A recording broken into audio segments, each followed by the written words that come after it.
ஃபேமிலியை பத்தி உனக்கு என்ன தெரியும்? என்ன பெரிய அம்பானி ஃபேமிலி? அம்பானி ஃபேமிலி இல்லடா, அன்பான ஃபேமிலி. ஒவ்வொருத்தருக்கும் ஒவ்வொன்று மேல போறேன்.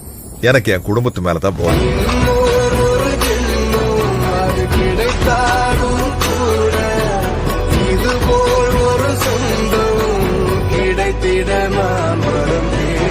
குடும்பம் தான் சார் எல்லாத்தையோட முக்கியம்.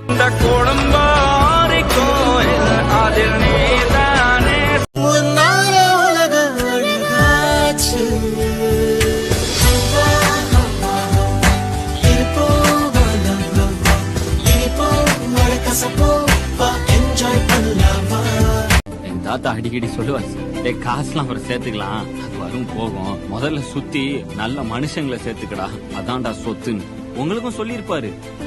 கேட்டிருக்காது. கொண்டு போக போறோம், எத்தனை நாள் வாழ போறோம், எதை கட்டி ஆட போறோம் யாருக்கும் தெரியாது. சொத்து சொகம் கூட வருமா, சொந்தமிக்கு நீ தனி மரமா, நிற்கும் வர உனக்கு.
அம்மாக்கும் அப்பாக்கும் செஞ்சேன். அம்மாவுக்கு பிடிச்ச கலர் ப்ளூ, ஸோ நான் ப்ளூ கலர் அடிச்சேன். அப்பாவுக்கு பிடிச்ச கலர் ரெட், ஸோ நான் ரெட் அடிச்சேன். நானே இந்த கார்டு பண்ணேன். Happy new year every one.